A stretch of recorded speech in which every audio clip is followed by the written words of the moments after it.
নমস্কার। ঠাকুর শ্রী শ্রী রামকৃষ্ণ পরমহংসদেব এবং মা শারদার চরণে আমার সশ্রদ্ধ প্রণাম জানিয়ে ভিডিওটা শুরু করছি। ভাগ্য কথাটা কেউ বিশ্বাস করেন, কেউ করেন না, তবে বেশিরভাগ মানুষই কিন্তু করেন, বিশেষত যখন তারা কোনো কাজে অসফল হন। আসলে মানুষ যখন কোনো কারণ খুঁজে পায় না, তখন তার হাতে একটাই কারণ থাকে, সেটা হচ্ছে ভাগ্যকে দোষারোপ করা। সে যাই হোক, সে বিতর্কে যাওয়ার আমাদের কোনো প্রয়োজন নেই।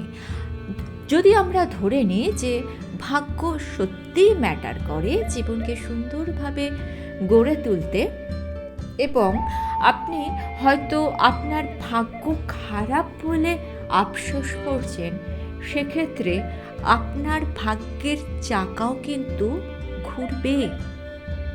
আপনি মানুন আর না মানুন, এটা একটা বাস্তব সত্য যে আপনার জীবনে যদি একটা দরজা বন্ধ হয়ে যায়, তাহলে আর একটা দরজা খুলবেই। জীবনে হেরে না গেলে জেতার রাস্তাটা খুঁজেই পাওয়া যায় না। আর আরেকটা সত্যি কথা কি বলুন তো, যারা সব কিছু খুব সহজে পেয়ে যায়, তারা সেই জিনিসের মূল্য দিতে জানে না। আর মূল্যবান জিনিস সবসময় যত্ন সহকারে রাখতে হয়। ভাগ্যের দ্বারা অর্জিত ধন সম্পত্তি, মান যশ যাই মানুষ পাক না কেন, সেটা যদি সহজে পেয়ে যায়, তাহলে তাকে যত্ন না করার ফলে একটা সময় কিন্তু সেটা হারিয়ে যায়। এটা কোনো অলৌকিক অবাস্তব কথা নয়। ইতিহাস আমাদের সেটাই চোখে আঙুল দিয়ে দেখিয়ে দেয় যে রাজাও কিন্তু ভিখিরি হয়ে যেতে পারে।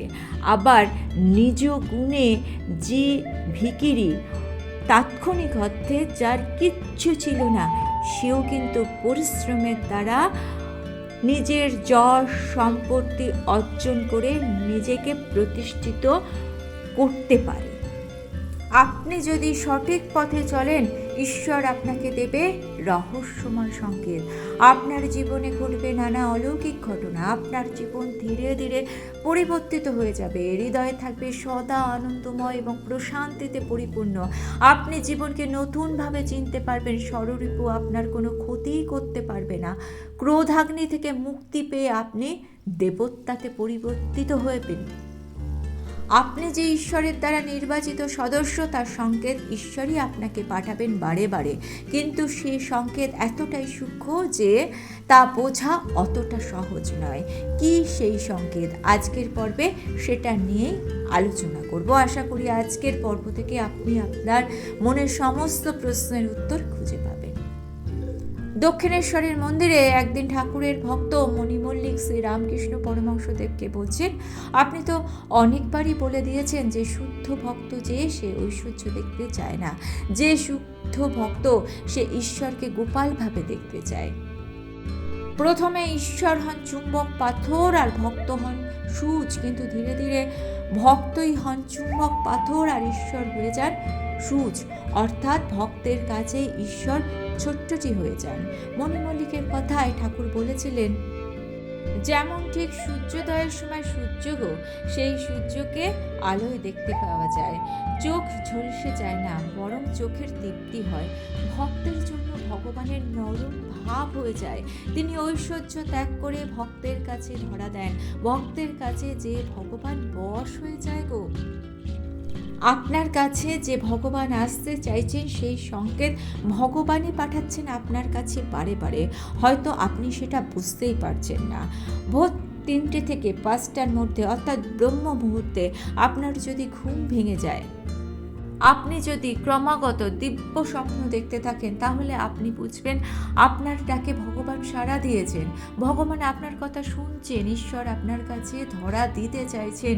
আপনার মধ্যে সেই গুণ রয়েছে, অর্থাৎ চুম্বক পাথরে পরিণত হওয়ার গুণ রয়েছে আপনার মধ্যে। ভগবান তা দেখতে পেয়েছেন, সেই জন্যই সূচ হয়ে তিনি আপনার কাছে ধরা দিতে চাইছেন। তাই ব্রহ্ম মুহূর্তে আপনার ঘুম ভেঙে যাচ্ছে। তিনি চাইছেন সেই সময়কে আপনি কাজে জাগান, আপনি নিজেকে তৈরি করুন, আপনি প্রার্থনায় মনোনিবেশ করুন। ঈশ্বরের সাথে সরাসরি সংযোগ স্থাপনের সঠিক সময় হলো ব্রহ্ম মুহূর্ত, আর এই সময় সমস্ত প্রার্থনা ভগবানের কাছে পৌঁছে যায়। তিনি তখন আপনার কথা শোনেন, আপনার কথা বোঝার চেষ্টা করেন, আপনার কথার উত্তর দেন, কিন্তু তা হয় এতটাই সূক্ষ্ম যে সাধারণ মানুষের বোঝার বাইরে। সনাতন ধর্মের মুনি ঋষিরা প্রত্যেকেই ব্রহ্ম মুহূর্তে উঠে জপ ধ্যানে মনোনিবেশ করতেন এবং সাধনায় সিদ্ধিলাভও করতেন।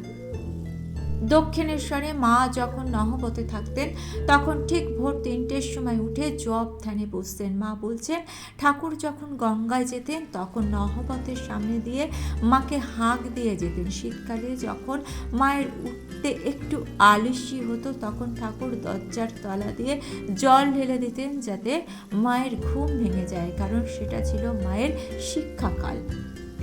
মায়ের অন্তরের শক্তিকে ঠাকুর ধীরে ধীরে জাগ্রত করেছিলেন ক্রমশ। ঠাকুর যদি মা সম্বন্ধে কিছু বলে না যেতেন তাহলে শ্রীমা জগতের কাছে হয়তো চিরকালের জন্য অবগুণ্ঠিতই রয়ে যেতেন। ঠাকুরের পরম ভক্ত মহাপুরুষ স্বামী শিবানন্দজি বলছেন, কি সাধারণভাবে তিনি থাকতেন, আমরা তাকে কি বুঝবো, একমাত্র ঠাকুরই মাকে জেনেছিলেন। তাই স্বয়ং স্বামী ব্রহ্মানন্দজি, যাকে ঠাকুর নিজের মানস পুত্র বলতেন, স্বামীজি যাকে আধ্যাত্মিকতায় নিজের থেকে অনেক বড় বলেছেন, তিনি বলতেন মাকে চেনা যে বড় শক্ত। ঘোমটা দিয়ে যেন সাধারণ মেয়েদের মতোই থাকতেন, অথচ মা যে সাক্ষাৎ জগদম্মা। ঠাকুর না চিনিয়ে দিলে আমরাই কি মাকে চিনতে পারতাম? ঠাকুর সেই মা সম্বন্ধে রহস্য করে বলতেন, ও ছাই চাপা বেড়াল। বেড়াল ছায়ের মধ্যে শুয়ে থাকলে যেমন তার গায়ের রং কেউ বুঝতে পারে না, তেমনিভাবে সংসারে 5 জনের মধ্যে শ্রীমা এমন সাধারণভাবে থাকতেন যে তার স্বরূপ সাধারণের চোখে অজ্ঞাতই ছিল। শুধু সাধারণ মানুষের চোখে নয়, ঠাকুরের অন্তরঙ্গ ভক্তদের কাছেও মা অজানা ছিলেন। তাই স্বামী বিবেকানন্দ আমেরিকা থেকে গুরু ভাইদের একবার ক্ষোভের সঙ্গে লিখেছিলেন, মা ঠাকুরন যে কি বস্তু তোমরা বুঝতে পারো, তোমরা তাকে এখনো বুঝতে পারোনি, কিন্তু ক্রমে ক্রমে পারবে। দক্ষিণেশ্বরে ঠাকুরের সেবক লাটু মহারাজ পরবর্তীকালে যিনি স্বামী অভ্যুতানন্দজি হয়েছিলেন, একদিন পঞ্চবটিতে ধ্যানে বসেছেন। ধ্যান তখন খুব জমে উঠেছে। ঠাকুর পঞ্চবটির দিকে যেতে গিয়ে তাকে ওই অবস্থায় দেখে বললেন, আরে তুই যার ধ্যান করছিস সে যে নহবতে বসে ময়দা সেচছে রে। স্বামীজি বলেছিলেন, প্রত্যেকটা মানুষ অমৃতের সন্তান। আপনার মধ্যে ঐশ্বরিক শক্তি প্রকাশ করার আদেশ দিয়েছেন স্বয়ং ঈশ্বর। 3টে থেকে ভোর 4টের মধ্যে প্রকৃতির মধ্যে অপার্থিব সৌন্দর্য বিরাজ করে। প্রকৃতির মধ্যে অক্সিজেনের পরিমাণ 45 গুণ বৃদ্ধি পায়। আপনার যদি সেই সময় ঘুম ভেঙে যায় আর না ঘুমিয়ে তার পরিবর্তে আপনি যদি সেই সময়কে উপলব্ধি করেন, গভীর নিঃশ্বাস প্রশ্বাসের মধ্যে দিয়ে প্রাণ ভরে অক্সিজেন নেন শরীরে, তাহলে সেই অক্সিজেন আপনার শরীরের রন্ধে রন্ধে পৌঁছে গিয়ে আপনাকে পজিটিভিটিতে ভরিয়ে রাখবে, আপনার পুরো দিনটাকে আনন্দময় করে তুলবে, আপনার শরীরের সুস্থতা বেড়ে যাবে বহুগুণ। জীবনে সফলতার জন্য যেটি প্রয়োজন সেটি হয় কর্মময় জীবন। আপনার প্রতিটি মুহূর্তকে আপনি কর্মময় করে তুলুন। কর্মী না হলে আপনি সফল হবেন না, আর কর্মী তখনই আপনি হতে পারবেন যখন আপনি সুস্থ শরীর ও মনের অধিকারী হবেন। প্রত্যেক দিন ঘুম থেকে উঠে আর ঘুমোতে যাওয়ার সময় ঠাকুরের স্মরণ নিন।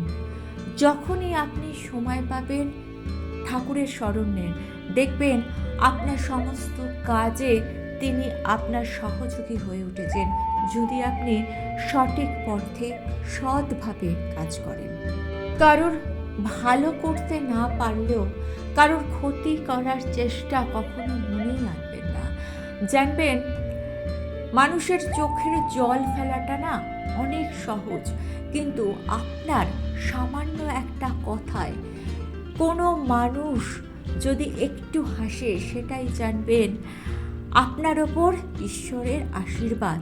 আপনি কোনো মানুষের মুখে যদি হাসি ফোটাতে পারেন, আপনি যদি কোনো অভুক্ত প্রাণীর মুখে দুটো অন্ন তুলে দেন, তাহলে জানবেন আপনি ঈশ্বরের আশীর্বাদ লাভ করেছেন।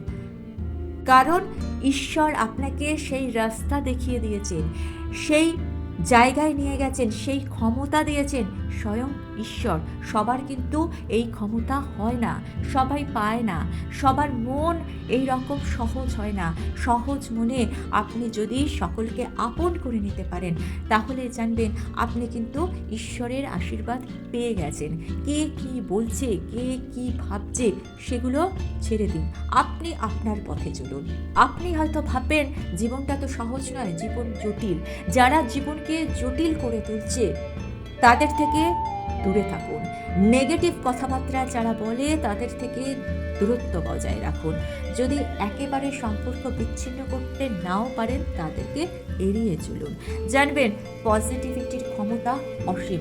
সব সময় নিজেকে পজিটিভ রাখুন। সব সময় জানবেন, সব সময় বিশ্বাস করবেন যে আপনি ঈশ্বরের আশীর্বাদ পেয়েছেন, কারণ আপনি ঠিক পথে চলছেন। আপনি যদি সৎ পথে চলেন, ঈশ্বর আপনার সাথে সব সময় থাকবেই। ভিডিওটা ভালো লেগে থাকলে চ্যানেলটিকে সাবস্ক্রাইব করে নিয়ে পাশে থাকা বেল আইকনটা প্রেস করে দিয়ে অল অপশনটা ক্লিক করে দেবেন। তাহলে যখনই নতুন কোনো ভিডিও আপলোড করব, তার নোটিফিকেশন আপনাদের কাছে পৌঁছে যাবে। ঠাকুর ও মায়ের চরণে প্রণাম জানিয়ে আজকে এই পর্যন্তই। Thanks for watching.